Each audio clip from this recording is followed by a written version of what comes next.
Yeah, thank you, Zoom. Thank you, Facebook. Thank you, Annie. Thank you, Universe, for being here. Hi, Thank you, hi, Mindy.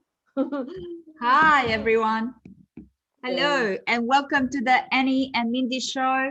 This is Annie Callis from Melbourne, Australia, and it's PM. And I'm Mindy Stern, and I'm calling to you from Ashdod, Israel, where it is AM, early morning, with a beautiful view of the sea, the Mediterranean Sea here. Very exciting morning.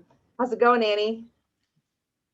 I'm going good. I've just been outside doing gardening, and I just ran in the last The minute. Mediterranean Sea here. Hang on. Very exciting. I'm morning. trying to share on my phone. Ah, Put the volume okay. down. Doing gardening. Cool. It's still out. Okay, here we go. If we could find a way to go live, start talking, and share at the same time, I don't know how to split my eyes into. Yeah, well, you can't do it. So I'm going to talk because I'm not sharing right now. So I'm very excited to be here with you guys and with you, Annie. We haven't talked for, a week. I mean, we saw each other, but we're always so busy doing business. So learning and teaching. Last night. Yeah. So I'm glad That's to be right. here. That's right. I want to share with you guys today. This is a personal podcast. It's not just a teaching podcast. It's just teaching lessons of life. So yesterday, yesterday I went to a wedding, an actual wedding in a real wedding place with lots and lots and lots of people and a crowded dance floor and mingling.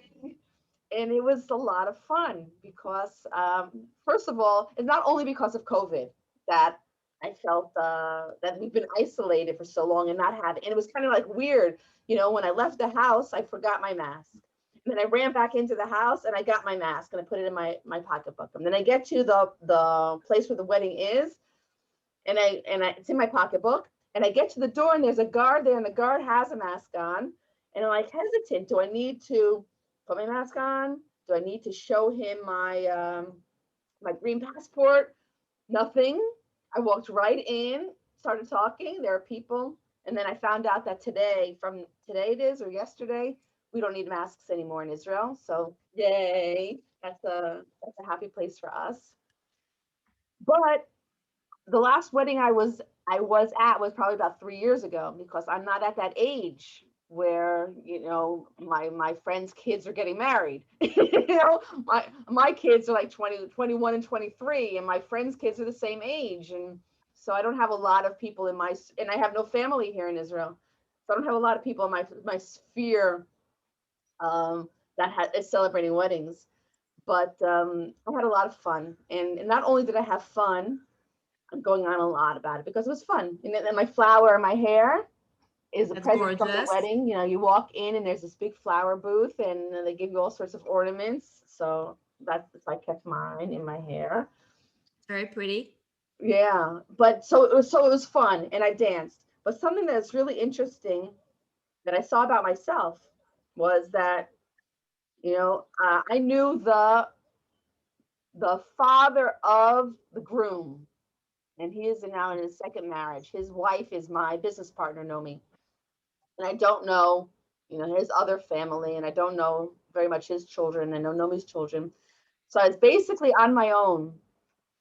And what was really interesting was that I made it. It wasn't a problem to be there on my own. I didn't need a babysitter, and I had some food, and I went to have a drink, and I heard some people. I live in Israel, so I heard some people nearby speaking English between them. So, oh, I hear you speak English, and I started a conversation, and there were other people there. I had a big smile on my face, and I started another conversation, and I went to sit at my table, which was far away from everybody, and I started a conversation. And it was and then I went and I wanted to dance and look at the bride and groom. So I went over to the dance floor, and I was dancing, and I was watching the bride and groom, and I was happy about their happy occasion, and they looked so beautiful together. It was just really an overall super great fun experience. I mean, I had fun, and made me happy. And I'm totally tired today. So if I yawn during our conversation, you'll have to forgive me because I'm tired. That's okay. Now, there's something that you said there that I go, I have to pick up on it being the relationships architect, right? So you said, I was by myself and I was okay. And it's really interesting that as single people, I'm single, you're single, right? We do want to have romance, but we are okay if we don't have it. And we are okay to go to events like weddings, like christenings, like birthdays. We don't need another person to make us whole and complete to go to this thing. But it's such an interesting perception in the world out there about it. Like, or you're alone. And there's endless movies that have been made about it. And people just go, have you got somebody? No. And even me as a relationships architect, people go to me, well, you don't have a partner. What do you know? I go, really? Really? I said, Because well, you earned the right. okay, so I said, if I'd be deliriously happy and just like not a care in the world, and I'm in my bubble, would I know your pain? And they kind of look at me like, what? I said, well, the struggles that you're going through in your relationship, I know those. I've been there, I've done that. And the Yeah. reason why I'm doing what I'm doing is to not to help other people not to get to that point. So I help hurt people, hurt couples avoid divorce and reignite their relationship, right? So it's very, very interesting how, you know, how people have a perception, and it's all based on their programming. The same thing goes with your friendship groups. I Yeah. don't know if you've experienced You this mean your friendship groups? when you became single. You've been part of, a group of couples and whatnot, and all of a sudden you don't get invited anymore. Not at all. And I've also been told by somebody who was my best friend of Was. 30 years that, well, you're single now and I'm too busy. And I just went, oh, and I can't call you all the time and go out with you. Considering I never go out really because I don't know where to go. So I go if people ask me. So it was a very interesting thing to realize that people look at me differently. They look at me, I'm a single Oh, woman. sorry. So it was a very interesting Sorry, thing, wait, right? To wait. realize that. Oh, are you sharing? Are you sharing too? Yeah, No, I tried to. It's finished. I'm with you. It is interesting. that's okay. You know, So, so it is interesting. And the thing is, we can have fun without having a partner. Would I like to have one? Yeah, I'd like to have someone who grabs me and goes and dances with me. But how's this? My former husband never did, right? So I was there with somebody, and all I wanted to do was dance, and yeah, he didn't. So, like, yeah, would love to have somebody to go dance with, but then, best thing is join a dance school and just go and do social dancing, and then I'll have someone to dance with, right? yeah, yeah. No. So it's very interesting, right? There's a few things with that. One, I'd like to say is that the way I feel is, yeah, you brought so many things up, God. For one, I'll start with the end. You know, your third wheel once you get divorced. And I found not only that, my friends didn't invite me so often anywhere because I was a third wheel. Who am I going to come with? Maybe they felt uncomfortable, or they would invite me just by myself, not in any kind of group activities. Maybe sometimes not to go out, maybe to dinner, but they wouldn't fix me up with anybody either. Friends don't fix you up with people. Which, I mean, how do you meet someone that knows somebody? The only way that you can meet someone as a single person is by the internet, because no one's setting you up. No one's taking responsibility to fix you up with somebody that they know. I mean, which I don't get. I don't understand why. But I want to go back to the wedding. I'm not sure that always and forever I would have gone to a wedding and felt so good with myself or confident or, happy that I wouldn't feel uncomfortable. There was a time in my life that I would have gone and I would have gone and I would have done it, but I probably would have, that inner feeling of forcing myself to look normal, forcing myself to do it and then have conversations in my mind of how long do I have to stay and when do I have to go? Or, let's try to do it, or, to find the inner voice in my life, it would have happened. And I'm a pretty confident person as well. But yeah, there are times when it's uncomfortable to be by yourself. Everyone's together and you don't know anybody and everyone's so happy and, but yes, I think it's more of a process. And I think that if anyone has listened to this, to be open to the process of feeling comfortable with being who you are and enjoying yourself in any kind of environment, whether you're with someone or you're not with someone, whether you have that security, even if you went with your husband and he didn't dance with you, you had that security of knowing you weren't by yourself or you had someone to sit down with. But like and at one point in the evening, I mean, they put me at a table with the stragglers, the strays, way at the end of the far away from the dance floor. So That's shocking. yeah, so nobody knows everyone. No one wants to sit next to anybody. So I did go there and I started talking to the people. But then my partner's husband came and said, I'm only one person. She says, oh, Mindy, come sit with us. So I went in and I sat with them and it was really nice. But there were times like when the bride and grooms did their slow dance, which was so nice. Oh my God. And they did their slow dance. It was very interesting. They walked down the aisle to the song of The Lion King, Oh, of Nala and Simba, when they're falling in love, that song. And they did their first dance to the song of from Twilight, I Love You for 1,000 Years, which was so nice. And oh, just watching them look at each other. And so when they started dancing, I got up, from my security, right? I wanted to see the bride and groom having their first dance, in their marriage and this new, they're so, they're happy. Not so, they weren't so young, but they were so happy. It was their day. And that just made me happy. I was happy in their happiness. You know what I mean? yeah. It was so interesting because it wasn't about me at all. I listened to the speech and I watched them. And when I was dancing, also, I was watching them and how happy they were and how people were surrounding them. And, it was great. Lovely. Sounds like a beautiful day. Yeah, I it think was it's, fun.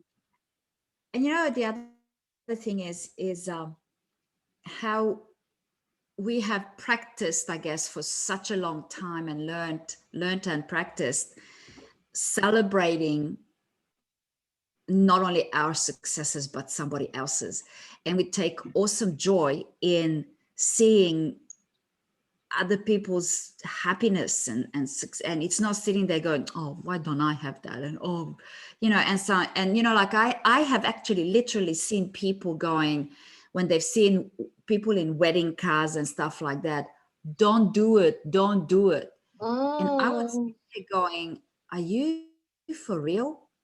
Just because yours didn't work out, right?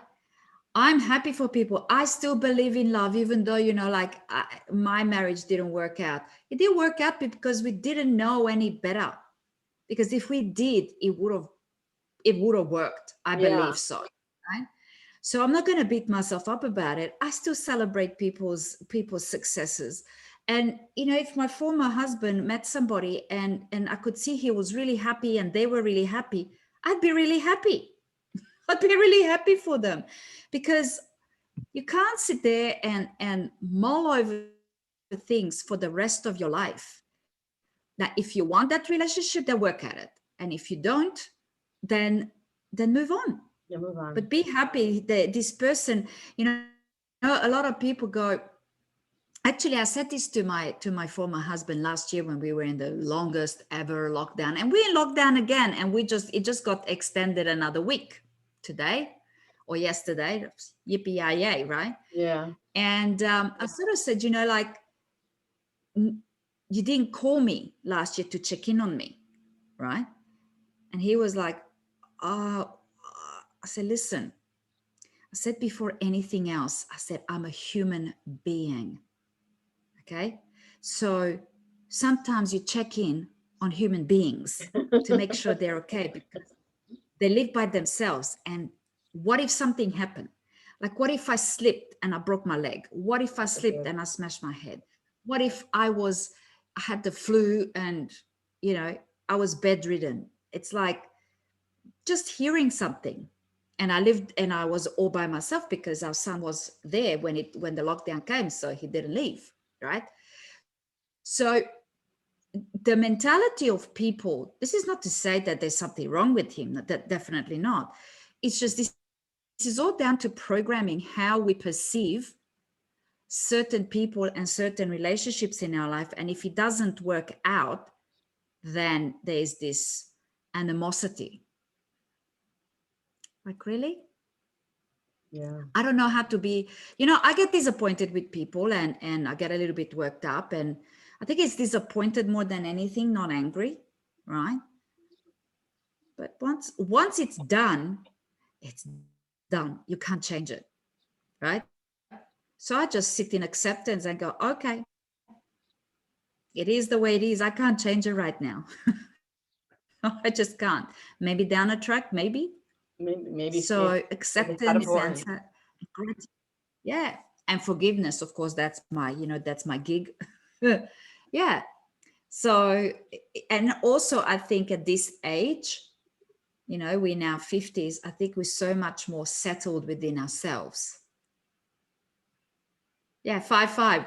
5'5". I tell you, when I turned 55 this year, I was so pumped. I was so excited. I couldn't actually wait to turn 55 when I was 54. And next year I'm going to be 56. It means nothing to me, but 55 was like, high five. You give a high five when you celebrate. And, Yeah. they say 5-0, for the cops, but the cops are there to keep you safe, to keep you, to take care of things. And, 5, you got 5 fingers, so you can use your hands. You have 5 toes. Hamsa, it's the peace, the Hamsa, the good luck symbol. And then Hamsa is 5. Hamsa. Yes, that's it. Hamsa. I got it as a gift from Bridget when Bridget. January, when they came back from Israel, and I have not taken it off. Actually, I took it off once when I had a massage, and I had an issue taking it off. Wow. You're right. No, I was looking for another Yes. Hamsa. I have another beautiful Michal Migarin Hamsa. So Hamsa, that's what we are. 5. Woo. That's right. So 5-5 and 5-5. When I looked up, I thought, okay, it's a double number, and I go, so what does it mean? So I'm not really into a numbers person, but sometimes I look it up. And 55 is new beginnings. How about that? We can use a new beginning. So I know that you have been through quite a journey this first half of the year, and I feel I'm going through mine. There's a lot of uneasiness in mine, and I just go, okay, all right, something's going on, something is bubbling, something is building. I have my days when I feel like I like to sit in my victimhood and go, oh, and then I get over it because I don't like being there, right? So you know how there was an accident at my house in January. Yeah. A car ran through the carport, where they're just starting to fix it now. Wow. And my house has been, I've got all these gates all the way around my house. So the postman doesn't come in because he thinks the house is condemned. Then they had tape, like when there's a crime. So they had tape that's gone all around my garden. So people keep looking like, what's happening in that house, right? Sometimes I come out and people go, so somebody actually lives in there. So it's very interesting. I feel like I'm in a prison. Wow. So I sit here and I just go, I was actually talking to the builder it today, and I go, there has to be a lesson in this for me. And he just looked at me weird. I said, oh, I've got this thing. I go, every time something happens, I go, and it makes me feel edgy, I have to find the lesson in it. So I don't know what it is. I think it's patience, maybe. I used to be a very patient person, but with certain things, I mean, everybody's patience runs out after 5 months Yeah. of living like this. I don't think if many people would go, oh, okay, one day. Yeah. No, especially No. because my car is not in a carport, it's sitting out in the elements, and I really take care of my car, right? Yeah. So it's very interesting how what goes on in life. But 55 is new beginnings, and next year is my power year. So Wow. How do you yeah. calculate that? Because of the Chinese calendar? How do you calculate that your power year or numerology? Well, I actually had I had somebody do it for me. So you add the numbers of your birthday. So Yeah. let's say I'm 9 of the second 1966. So you add all the numbers, so 9 plus 2 plus 1 plus 9 plus 6 plus 6. So then it comes down to um, uh, I think a 7 and a 2, and that's a 9. Yeah. Right? So it comes to 72, which makes 9. So 9 is my number. But then what you do is you do the same with the year that you're in. So apparently we have a 9-year cycle. Yeah. So it goes around. So in the 9th year, you there's a death and transformation. So not necessarily the death of a person, but it's the death of a chapter of your life Yeah. or Yeah. something, right? What they call in processing the end game. The end game. The end game. That's right. So there is and then there's some kind of transformation. Yeah. So as you keep going, things start to it's new beginnings, it's new this, it's new that. Then it's almost like you're planting the seeds, then you're sowing the seed, and da da da da. Then there's the harvest, and last year, for example, was my year 6, and it was the year of healing. So it's Mm. interesting because I did a lot of healing last year Wow. in the lockdown, right? Now this year is the year of confusion and uneasiness. I can't even tell you. So now year 7, year 8 is the year of power, Wow. and then 9 is the end again, and then it starts again. So I'm sitting here going, okay, something good's gonna happen next year, so I'm looking forward to next year, right? But the uneasiness This is when the she year of explained, perturbation. yeah, when she explained it to me, I went, how do you know? And I just went, of course. Even when when the moon has its cycles, I get so rattled every month, so rattled, and I get really down. And I cry a lot, and I go, okay, I'm crying again, but there's nothing wrong in my life. Why am I crying again? I'm super Wow. emotional. So I don't know what all that means because I'm not really much into it. But there you go. So I'm looking forward to next year. Yeah.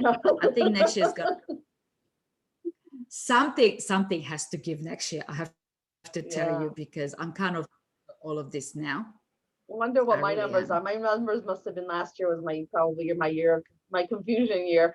You know, 'cause it was a tough one. Well, It was a tough one. give me your birthday. Give me your birthday and I'll do it. Okay, Give me a it's date. May 13th, 1966. 96. So 1, 3, 4, 9, 10, 19, 25, 20, 31. So your number is number 4. Number 4. Okay. Okay. Yeah. And then 13, 5, 20. What are we? 2021? Yeah. Jesus, it sounds so futuristic. Okay, so 1, 3, 4, 9, 11, 13, 14, number 5.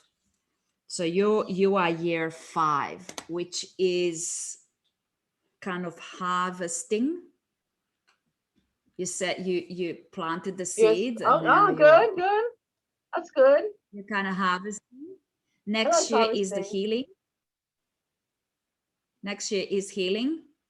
The Oh, year after that will be uh, possibly confusion or a bit of like, this way or that way, and then power. oh So you've got, no. I wanted last year to be my yes, confusion year. I went straight there of but it doesn't, forward progress. it doesn't, it doesn't necessarily mean confusion. It can be like, is it this or is it that? Is it this or is it that? You know, Yeah. like say, for example, today I get a message from a dear friend of mine that I haven't seen in a long time, but apparently he follows me on Facebook. And he said that at the university that he's at, there's a couple of positions going for facilitators. And he said, I reckon you would be great for this team. Right. Wow, what a But compliment. I have to, yeah, thank you. But I need to have this certificate. Wow. And the only way you can do training is if you have this certificate. And I don't have this certificate. And Blair's certificate doesn't count. Really? So Why? if Uh-oh. this, it's a I don't know, it's a mandate, it's a rule that if you do training in this country, you have to have a certificate for in training. So it costs about between $900 to $1,200 to do it, and it can take months. You take months. Wow. Yeah, so it's quite involved. But what he said, he goes, he knows somebody who did it in 40 days. He goes, he's a freak. And you can actually use aspects of this training, and you can diversify. You can go out and teach something. So he's teaching um, first aid. Oh, really? He teaches first aid courses, so he does that part-time. So that's income for him, Oh, right? nice. He does groups of 20 people that teaches them first aid. So I'm sort of, I was sitting there as I'm doing my garden outside before. I'm going, this is the second time this pops up. I have been approached before about it. And a couple of years ago, also, I considered working for somebody for a little while as I'm building my business. I mean, a lot of people do that, right? And I thought if I could just work for somebody, be out there, because I'm always at home, just get up, go to work, blah, blah, blah. And then I kind of said, nah, Yeah. nah. But, not but, and I've heard a lot about being a facilitator at schools and helping students with all sorts of stuff, and you can also coach. Um, but you can't coach in a university or in certain companies if you get hired by them unless you have this certificate. Listen, it's not a lot of money. If that's something you want to do, if that's something that you want to do, because it's not a lot of money and a little bit of, it's also not a lot of time, really. You know? Yeah, and I kind of thought, well, so today I'm sort of sitting here going, it is so beautiful outside, and I have not been out in the fresh air for days. So I just went, no, I'm not working today. I'm going to go outside and just do the garden. Nice. So, so it's very interesting how things come your way. So I think this confusion is not about, oh, I don't know what I want. It's just as things come your way, and it makes you think, going, is that going to benefit me from the perspective that it gives me more knowledge that then I can impart on others? Because anything that I do now is not just specifically for me. Everything I do now, it has to somehow affect the people I work with positively. I love that. Like I'm doing a embodied love course at the moment. And it is about sexuality and relationships. And I'll tell you what, I'm 55 and I'm hanging out with 22 and 27-year-olds, right? And oh my God, it's amazing to listen to their perspective on life. Really. Yeah, it's really great. And it's great to bring some of my wisdom, the things that I have learned, and share with them, and they like it and they go, oh, I really appreciate that. It's beautiful. But here's the thing, I I have a 26-year-old young man teaching me about feminine and masculine and polarity and sexuality and your Wow. dream partner. And it's so good. It's Wow. really, really good. So, and I know that because I've already shared this with you last week, some of the things that he shared with me, and I've shared it with so many people. It's unbelievable. Really, that is So, amazing. yeah. Learn, teach, So learn and teach. that's right. That's right. Everything that we learn, we can teach. Other people can teach. Sorry, everything we learn, we can teach others, Other and then they people. can Yeah. on teach other people. That's That's right. like, that is my thing now. I mean, my focus. I've been doing it, but I wasn't focused on it. It was happening. Just like you said, that not everything you want to learn or spend your time is so that how does it affect other people? You want it to affect other people. And I'm in the same place pretty much. You know, you and I are kindred spirits. That Yes, we are. I want just all I want to do really is learn and teach, learn and teach. Actually, learn, do, and teach. Yeah, I keep it not just theoretical. See how it works. You know, in real life Yeah. situations. Just try things and then share it with other people. Right now, I'm going through like a super learning period, super duper learning period. Reading these books that are really great. I'm enjoying them, and I want to talk about them. And geez, Louise, it's a good time. Well, should we next week talk about some books that we're reading? We can talk about what? Books that we're reading. Ah, fantastic! I love it. I love it. I'm going through books like this now. Da, da, da, da, da. So Have you remind read me. this one? I have Four Agreements. Beautiful. Do you know? I read it again because a friend of mine read it that was telling me, "Oh, it's the best book." He goes, "It's amazing." So I go, it's been years since I've read it. So I started reading it again, and there was a passage in there that got me. I just went, oh my God, because I realized I am like that and I live my life like that. Wow. It was amazing. I'm reading a couple of books. I'm reading this one. What's the passage? Can I share the passage? Oh, yeah, sure.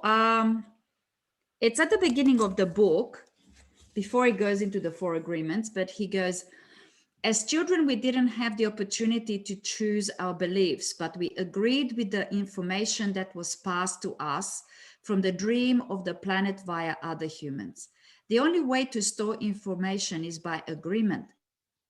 The outside dream may hook our attention, but if we don't agree, we don't store that information. As soon as we agree, we believe it, and this is called faith. To have faith is to believe unconditionally. And that got me because I Wow. have massive faith. And I'm not talking, I have religious faith, but I have a general faith that everything will be okay. And I don't put conditions on my faith. I don't have any. It is so part of my life now. And I learned that from my brother. When I Wow. was whining about something many years ago, he said to me, Annie, he goes, believe in God, but also have faith that your story has been written and everything will be fine. And and That when makes I no feel sense. when I feel down, I keep remembering his words, and everything will be fine and the way it's meant to be. So there's some things that we can control, but there's some things we can't. So I can control my health, to be healthy, so don't get sick. I can You can control, control your healthy behavior. You can't control your health. yeah, yeah. Well, control my health. I'm trying to stay as healthy as possible. Now, if I'm meant to get sick, I will. All right. Yeah. But I'm doing that's my control is I'm doing the best I can to eat well and to sleep. I don't know if I sleep that well at the moment. I'm like a child at the moment. I think my inner child is coming out because I want to spend every hour of every day doing something. I don't want to sleep. It's a waste of time, right? But I love sleeping at the same time. So can you see my confusion? Yeah.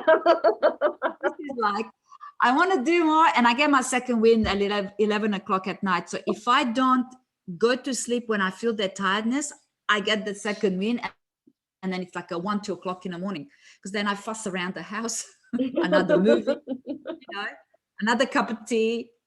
Yeah, so that's funny. So we've come to an end? We've done it a little bit over time, which was great, but it was a really great way for me to start my day and for you to take your afternoon tea. Yes. So next week, how about we talk about the books that we're reading? I love it. Fantastic. Some really good books. Interesting. Awesome. Great. Cool. Guys, well, have a great weekend. Much love from Annie in Melbourne. See you next week. Oh yeah, have a great weekend, everybody. See you next week. Bye.